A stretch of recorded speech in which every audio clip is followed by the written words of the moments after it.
பொன்னியின் செல்வன் இரண்டாம் பாகம் சுழற்காற்று.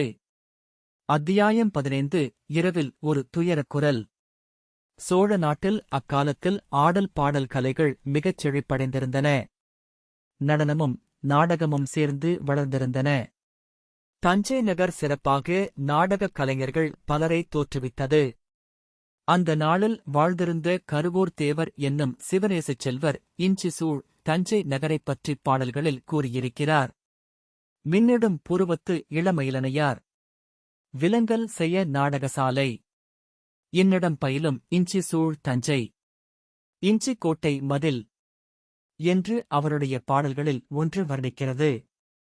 தஞ்சை நகரில் நாடகக் கலை ஓங்கி வளர்ந்ததற்கு அறிகுறியாக நாடகசாலைகள் பல இருந்தன. அந்த நாடகசாலைகளில் எல்லாம் மிகச்சிறந்த நாடகசாலை சக்கரவர்த்தியின் அரண்மனைக்குள்ளேயே இருந்தது. புதிய புதிய நாடகங்களை கற்பனை செய்து அமைக்கும் கலைஞர்கள் தஞ்சை நகரில் வாழ்ந்து வந்தனர். அதற்கு முன்னாலெல்லாம் புராண இதிகாச காவியங்களில் உள்ள கதைகளையே நாடகங்களாக அமைத்து நடிப்பது வழக்கம். சில காலமாக தஞ்சை நாடகக் கலைஞர்கள் வேறொரு துறையில் கவனம் செலுத்தி வெற்றி பெற்றிருந்தார்கள். சரித்திர புகழ் பெற்ற வீரர்களின் வரலாறுகளை அவர்கள் நாடகமாக அமைத்தார்கள். அவர்களுடைய காலத்துக்கு சிறிது முற்பட்டவர்களின் வீரக் கதைகளையும் நாடகங்களாக்கி நடித்தார்கள். அப்படிப்பட்ட வீரர்கள் சோழ வம்சத்தில் பிறந்தவர்களைப் போல் வேறு எங்கே உண்டு?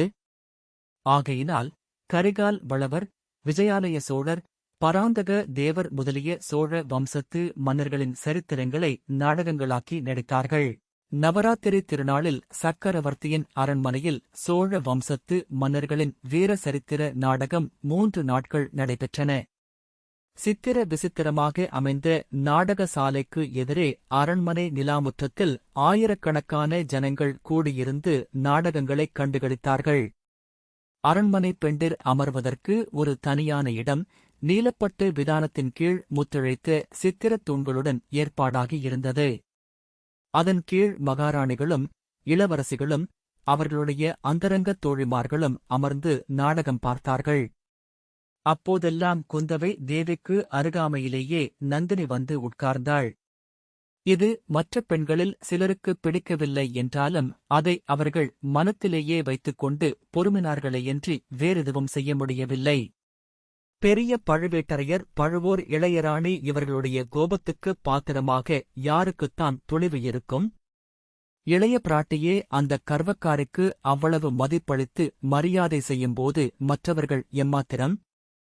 சோழ வம்ச மன்னர்களைப் பற்றிய 3 நாடகங்களில் 3ஆவதான பராந்தக தேவர் நாடகம் மிகச் சிறந்து விளங்கியது. அன்றைக்குத்தான் நாடகம் பார்த்த ஜனங்களின் மத்தியில் ஒரு சலசலப்பு தோன்றி வளர்ந்தது. அதுவரை சோழ நாட்டை அரசு புரிந்த சோழ மன்னர் பரம்பரையில் சுந்தர சோழரின் பாட்டனாரான கோப்பரகேசரி பராந்தகர் வீரப்புகழில் சிறந்து விளங்கினார். சுமார் 46 ஆண்டுகள் இவர் ஆட்சி நடத்தினார். அவருடைய காலத்தில் சோழ சாம்ராஜ்யம் விரிந்து பரவியது. ஈழ நாட்டிலிருந்து துங்கபத்திரை நதி வரையில் அவருடைய ஆணை சென்றது. பல போர்கள் நடந்தன. மகத்தான வெற்றி கிடைத்தது. மதுரையும் ஈழமுங்கொண்ட கோப்பரகேசரிவர்மர் என்ற பட்டம் பெற்றார். தில்லை சிதம்பரத்தில் சிற்றம்பலத்துக்கு பொன் வேந்து புகழ் பெற்றார். இவருடைய வாழ்க்கையின் இறுதியில் சில தோல்விகள் ஏற்பட்டு இராஜ்யம் சுருங்கியது. ஆனால் இவருடைய வீரப்புகழ் மட்டும் குன்றவில்லை. வடக்கே இரட்டை மண்டலத்திலிருந்து கடல் போன்ற மாபெரும் சைனியத்துடன் படையெடுத்து வந்த கன்னரதேவன் என்னும் அரசனுடன் தக்கோலத்தில் இறுதிப் பெரும்போர் நடந்தது. இப்போரில் பராந்தகருடைய மூத்த புதல்வராகிய இராஜாதித்தர் இந்த பரதகண்டம் என்றும் கண்டிராத வீராதி வீரர் படைத்தலைமை வகித்தார். கன்னரதேவனுடைய சைன்யத்தை முறியடித்துவிட்டு யானை மீதிருந்தபடி உயிர் துறந்து வீர சொர்க்கம் எய்தினார். அந்த வீரருடைய அம்பு பாய்ந்த சடலத்தை அப்படியே ஊருக்கு எடுத்து வந்தார்கள். அரண்மனையில் கொண்டு சேர்த்தார்கள். பராந்தக சக்கரவர்த்தியும் அவருடைய தேவிமார்களும் நாட்டை பாதுகாப்பதற்காக உயிர் துறந்த வீரப் பெருமகனின் உடலை தங்கள் மத்தியில் போட்டுக்கொண்டு கண்ணீர் பெருக்கினார்கள். திரைக்குப் பின்னாலிருந்து அசரேரி வாக்கு, வருந்தற்க வருந்தற்க. இளவரசர் இராஜாதித்தர் இறக்கவில்லை. சோழ நாட்டு மக்கள் ஒவ்வொருவர் உள்ளத்திலும் கோயில் கொண்டு விளங்குகிறார் என்று முழங்கிற்று. இந்த இறுதிக் காட்சியுடன் நாடகம் முடிவடைந்தது. அந்த தலைமுறைக்கு முந்தைய தலைமுறையில் நடந்த வீர சம்பவங்கள் நிறைந்த இந்த நாடகத்தை ஜனங்கள் பிரமாதமாக ரசித்து மகிழ்ந்தார்கள். சபையோருக்குள்ளே சலசலப்பு ஏற்பட்டதன் காரணம் என்னவென்றால், பராந்தக தேவரது காலத்தில் நடந்த பெரும் போர்களில் அவருக்கு 2 சிற்றரசர்கள் அருந்துணையாக இருந்தார்கள். ஒருவர் கொடும்பாளூர் சிற்றரசர், இன்னொருவர் பழுவூர் குறுநில மன்னர். இந்த இருவரும் சோழ வம்சத்தாருடன் உறவு தலையினால் பிணைக்கப்பட்டவர்கள். பெண் கொடுத்து பெண் வாங்கியவர்கள். இருவரும் 2 கரங்களைப் போல் பராந்தகருக்கு உதவி வந்தார்கள். யார் வலக்கை யார் இடக்கை என்று சொல்ல முடியாமலிருந்தது. இருவரையும் தம் 2 கண்களைப் போல் பராந்தக சோழர் ஆதரித்து சன்மானித்து வந்தார். 2 கண்களில் எது உயர்வு எது தாழ்வு என்று சொல்ல முடியாதுதானே? இப்போது அதிகாரம் செலுத்தி வந்த பழுவேட்டரையர்களின் பெரிய தந்தை பராந்தகருக்கு உதவி செய்தவர். அவர் பெயர் பழுவேட்டரையர் கண்டன் அமுதனார்.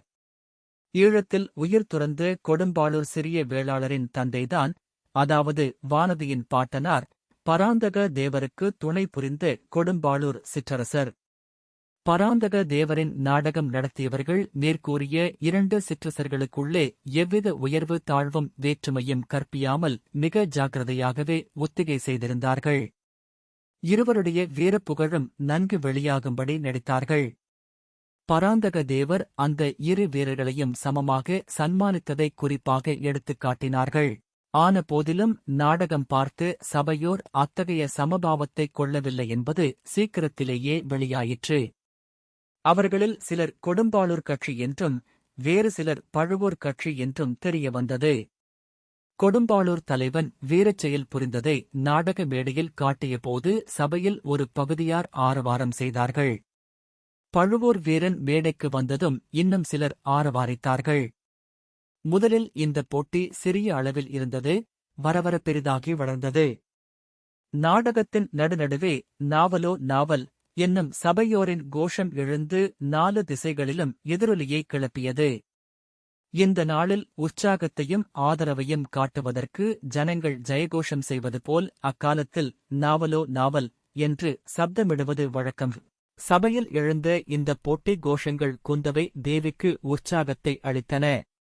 கொடும்பாளூர் கட்சியின் கோஷம் வலுக்கும்போது பக்கத்திலிருந்த கொடும்பாளூர் இளவரசியைத் தூண்டி, பார்த்தாயா வானதி, உன் கட்சி இப்போது வலுத்துவிட்டது என்பாள். கள்ளங்கபடமற்ற வானதியும் அதைக் குறித்து தன் மகிழ்ச்சியைப் புலப்படுத்துவாள். பழுவூர் கட்சியாரின் கோஷம் வலுக்கு போது இளைய பிராட்டி நந்தினியைப் பார்த்து, ராணி, இப்போது உங்கள் கட்சி பலத்துவிட்டது என்பாள். ஆனால் இது நந்தினிக்கு உற்சாக மூட்டவில்லை என்பதை அவள் முகக்குறி புலப்படுத்தியது. இந்த மாதிரி ஒரு போட்டி ஏற்பட்டதும் அதிலே ஜனங்கள் பகிரங்கமாக ஈடுபட்டு கோஷமிடுவதும் இளைய பிராட்டி அதை மேலும் தூண்டிவிட்டு வருவதும் அந்த அற்பச் சிறுமி வானதியையும் தன்னையும் ஒரு நிறையில் சமமாக வைத்து பரிகசிப்பதும் நந்தினியின் உள்ள கனலை பன்மடங்கு வளர்த்து வந்தது. கோபித்துக் கொண்டு எழுந்து போய்விடலாமா என்று பல தடவை தோன்றியது. அப்படிச் செய்தால் அந்தப் போட்டியை பிரமாதப்படுத்தி தன் தோல்வியை ஒப்புக்கொண்டதாகும் என்று எண்ணிப் பழுவூர் ராணி பல்லை கடித்துக் கொண்டிருந்தாள். இதையெல்லாம் குந்தவை கவனித்து வந்தாள். நந்தினியின் மனோநிலையை கண்ணாடியில் பார்ப்பது போல் அவளுடைய முகத் தோற்றத்திலிருந்து தெரிந்து கொண்டு வந்தாள். ஆனால் வேறொரு விஷயம் இளைய பிராட்டிக்கு தெரியாத மர்மமாயிருந்தது. போரில் பாண்டிய மன்னன் தோல்வியடைந்தது. அவன் இலங்கை மன்னனிடம் சென்று சரணாகதி அடைந்தது. இலங்கை மன்னனிடம் உதவி பெறாமல் மணிமகுடத்தையும் இரத்தின ஆரத்தையும் அங்கேயே விட்டுவிட்டுச் சேர நாட்டுக்கு ஓடியது முதலியவற்றை நாடகத்தில் காட்டிய போது சபையோர் அனைவருமே அளவிலா உற்சாகத்தைக் காட்டினார்கள். ஆனால் நந்தினியின் முகம் மட்டும் அப்போதெல்லாம் மிக்க மனவேதனையை பிரதிபலித்தது. இதன் காரணம் என்னவென்பது பற்றி இளைய பிராட்டி வியப்புற்றாள். கொஞ்சம் பேச்சு கொடுத்து பார்க்கலாம் என்று எண்ணி, சக்கரவர்த்தியும் நம்முடன் இருந்து இந்த அருமையான நாடகத்தை பார்க்க முடியாமற் போயிற்றே. பாட்டனார் சாதித்த இக்காரியங்களை இவரும் தம் காலத்தில் சாதித்திருக்கிறார் அல்லவா? அப்பாவுக்கு மட்டும் உடம்பு குணமானால் என்றாள். தானே உடம்பு குணமாகிவிடுகிறது. அவருடைய செல்வப் புதல்வியும் இங்கு வந்து விட்டீர்கள். இலங்கையிலிருந்து மூலிகையும் சீக்கிரம் வந்துவிட்டால் சக்கரவர்த்திக்கு நிச்சயம் உடம்பு குணமாகிவிடும் என்றாள் நந்தினி. இலங்கையிலிருந்து மூலிகை வருகிறதா? அது என்ன? என்றாள் குந்தவை. தெரியாதவரைப் போல் கேட்கிறீர்களே. இலங்கையிலிருந்து மூலிகை கொண்டு வர பழையாறை வைத்தியர் ஆள் அனுப்பியிருக்கிறாராமே. தாங்கள்தான் ஆள் கொடுத்து உதவினீர்கள் என்று கேள்விப்பட்டேனே. அது பொய்யா? குந்தவை பல்லினால் உதட்டைக் கடித்துக் கொண்டாள். பார்ப்பதற்கு முல்லை மொக்கை போல் பல்வரிசை அழகாயிருந்தாலும் கடிக்கப்பட்ட உதடுகளுக்கு வலிக்கத்தான் செய்தது. நல்ல வேளையாக நாவலோ நாவல் என்னும் பெருங்கோஷம் அச்சமயம் எழுந்தபடியால் அந்த பேச்சு அத்துடன் தடைப்பட்டது. சுந்தர சோழரின் வன்மையும் வனப்பும் ஆயுளும் அரசும் வாழ்கென வாழ்த்திவிட்டு நாடகம் முடிவடைந்தது. சபையோர் கலைந்து குதூகல ஆனந்தத்தினால் ஆடிக்கொண்டு தத்தம் வீடு சென்றார்கள். சிற்றரசர்களின் தேவிமார்களும் அவர்களுடைய பரிவாரங்களுடன் சென்றார்கள்.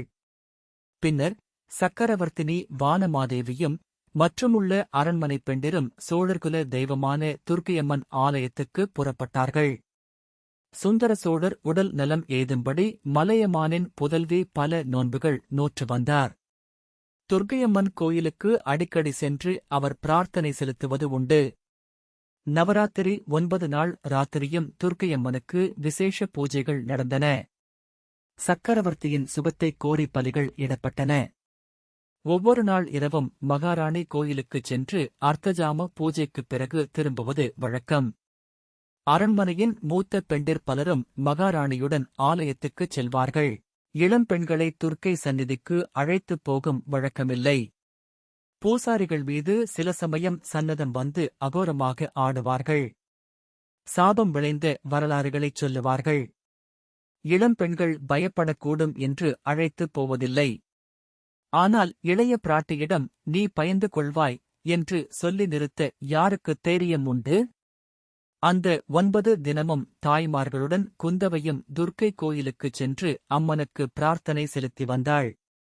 இச்சமயங்களில் வானதி தனியாக அரண்மனையில் இருக்க வேண்டி நேர்ந்தது. பராந்தகத்தேவர் நாடகம் நடந்த அன்று இரவு வானதியின் உள்ளம் உற்சாகத்தினால் பூரித்திருந்தது.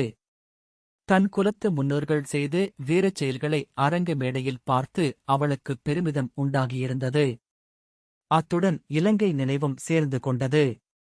ஈழப்போரில் இறந்து தன் தந்தையின் நினைவும் தந்தையின் மரணத்துக்கு பழிவாங்கி வரச் சென்றிருக்கும் இளவரசரின் நினைவும் இடைவிடாமல் எழுந்தன. தூக்கம் சிறிதும் வரவில்லை. கண்ணிமைகள் மூடிக்கொள்ள மறுத்தன. இளைய பிராட்டி ஆலயத்திலிருந்து திரும்பி வந்து அன்றைய நாடகத்தைப் பற்றி அவருடன் சிறிது நேரம் பேசிக் கொண்டிருந்தால் பிறகு தூக்கம் வரலாம். அதற்கு முன் நிச்சயமாக இல்லை. வெறுமனே படுத்து புரண்டு கொண்டிருப்பதைக் காட்டிலும் அரண்மனை மேன்மாடத்தில் சற்று உலாவி வரலாமே என்று தோன்றியது. மேன்மாடத்திலிருந்து பார்த்தால் தஞ்சை நகரின் காட்சி முழுவதும் தெரியும். துர்க்கை ஆலயத்தைக் கூட பார்த்தாலும் பார்க்கலாம். இவ்விதம் எண்ணிப் படுக்கையை விட்டு எழுந்து சென்றாள். அந்த அரண்மனைக்கு வானதி புதியவள்தான். ஆயினும் மேன்மாட நிலா முற்றத்தைக் கண்டுபிடிப்பது அவ்வளவு ஒன்றும் கஷ்டமாயிராது. நீள நெடுக பாதைகளும் இருபுறமும் தூண்களும் தூங்கா விளக்குகளும் இருக்கும்போது என்ன கஷ்டம்? பாதைகள் சுற்றிச் சுற்றிச் சென்று கொண்டிருந்தன. முன்னிரவில் ஜகத் ஜோதியாக பிரகாசித்த விளக்குகள் பல அணைந்துவிட்டன. சில புகை சூழ்ந்து மங்கலான ஒளி தந்தன. ஆங்காங்கு பாதை முடுக்குகளில் தாதிமார்கள் படுத்தும் சாய்ந்தும் தூங்கிக் கொண்டிருந்தார்கள். அவர்களை எழுப்பி வழி கேட்க இஷ்டப்படாமல் வானதி மேலும் சென்று கொண்டிருந்தாள். அந்த அரண்மனை பாதைகளுக்கு ஒரு முடிவே இல்லை போல தோன்றியது. திடீரென்று ஒரு குரல் கேட்டது. அது தீனமான துயரக் குரலாக தொனித்தது. வானதிக்கு ரோமாஞ்சனம் உண்டாயிற்று. உடம்பு நடுங்கியது. அவளுடைய கால்கள் நின்ற இடத்திலேயே நின்றன. மறுபடியும் அந்த அபயக் குரல். என்னைக் காப்பாற்றுவார் யாருமில்லையா? ஆகா, இது சக்கரவர்த்தியின் குரல் போல் அல்லவா இருக்கிறது? என்ன ஆபத்து தெரியவில்லையே. உடல் நோயின் கோளாறா? அல்லது வேறு ஏதாவது இருக்குமோ? சக்கரவர்த்தினி முதலிய மூத்த பெண்டிர் அனைவரும் கோயிலுக்குச் சென்று விட்டார்களே. சக்கரவர்த்திக்குப் பக்கத்தில் யாரும் இல்லாமலா இருப்பார்கள்? ஆயினும் போய்ப் பார்க்கலாம். நடுங்கிய கால்களை மெதுவாக எடுத்து வைத்து வானதி மேலும் சில அடி நடந்தாள். குரல் கீழே இருந்து வருவதாக தோன்றியது. அந்த இடத்தில் பாதையும் முடிந்தது. குறிந்து பார்த்தால் கீழே ஒரு விசாலமான மண்டபம் தெரிந்தது. ஆகா! சக்கரவர்த்தியின் சயன கிரகம் அல்லவா இது? ஆம், அதோ சக்கரவர்த்திதான் படுத்திருக்கிறார், தன்னந்தனியாக படுத்திருக்கிறார். மேலும் ஏதோ அவர் புலம்புகிறார், என்னவென்று கேட்கலாம். அடி பாவி! உண்மைதானடி? நான் உன்னைக் கொன்றுவிட்டது உண்மைதான். வேண்டுமென்று கொல்லவில்லை, ஆனாலும் உன் சாவுக்கு நான்தான் காரணம். அதற்கு என்ன செய்யச் சொல்கிறாய்? வருஷம் 25 ஆகிறது. இன்னமும் என்னை விடாமல் சுற்றுகிறாயே? உன் ஆத்மாவுக்குச் சாந்தி என்பதே கிடையாதா? எனக்கும் அமைதி தரமாட்டாயா? என்ன பிராயச்சித்தம் செய்ய வேண்டுமோ சொல். அதன்படி செய்து விடுகிறேன். என்னை விட்டுவிடு. ஐயோ! என்னை இவளுடைய கொடுமையிலிருந்து விடுவிப்பார் யாருமில்லையா? எல்லோரும் என் உடல் நோய்க்கு மருந்து தேடுகிறார்களே.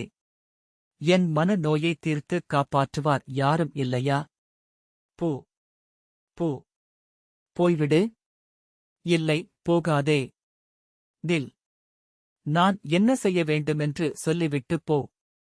இப்படி மௌனம் சாதித்து என்னை வதைக்காதே. வாயைத் திறந்து ஏதாவது சொல்லிவிட்டு போ. இந்த வார்த்தைகள் வானதியின் காதில் இரும்பைக் காய்ச்சி விடுவது போல் விழுந்தன. அவளுடைய உச்சந்தலை முதல் உள்ளங்கால் வரையில் குலுங்கியது. தன்னையறியாமல் கீழே குனிந்து பார்த்தாள். மண்டபத்தில் நாலாபுறமும் அவளுடைய பார்வை சென்ற வரையில் பார்த்தாள். சக்கரவர்த்திக்கு எதிரில் சற்று தூரத்தில் ஓர் உருவம் நின்று கொண்டிருந்தது. அது பெண்ணின் உருவம், பாதி உருவந்தான் தெரிந்தது. பாக்கி பாதி தூண் நிழலிலும் அகில் புகையிலும் மறைந்திருந்தது. தெரிந்த வரையில் அந்த உருவம் பழுவோர் இளையராணியைப் போல அல்லவா இருக்கிறது? இது என்ன கனவா? சித்த பிரமையா? இல்லை, உண்மையேதான். அதோ அந்த தூண் மறைவில் ஒளிந்து நிற்பது யார்? பெரிய பழுவேட்டரையர் அல்லவா? சந்தேகமில்லை, அவர்கள்தான். பழுவோர் இளையராணியை பார்த்துவிட்டா சக்கரவர்த்தி அப்படியெல்லாம் பேசுகிறார்? உன்னைக் கொன்றது உண்மைதான் என்று அலறினாரே, அதன் பொருள் என்ன? திடீரென்று வானதிக்கு மயக்கம் வரும் போலிருந்தது. தலை சுற்றத் தொடங்கியது. இல்லை, அந்த அரண்மனையே சுற்றத் தொடங்கியது. சீச்சி! இங்கே மயக்கமடைந்து விடக்கூடாது. கூடவே கூடாது. பல்லைக் கடித்துக் கொண்டு வானதி அங்கிருந்து சென்றாள். ஆனால் திரும்பச் செல்லும் பாதை தொலையாத பாதையாயிருந்தது. அவள் படுத்திருந்து அறை வரவே வராது போல் தோன்றியது. முடியாது, இனிமேல் நடக்க முடியாது, நிற்கவும் முடியாது. குந்தவை பிராட்டி கோயிலிருந்து திரும்பி வந்தபோது வானதி அவள் அறைக்கு சற்று தூரத்தில் நடைபாதையில் உணர்வற்றுக் கட்டை போல் கிடப்பதைக் கண்டாள்.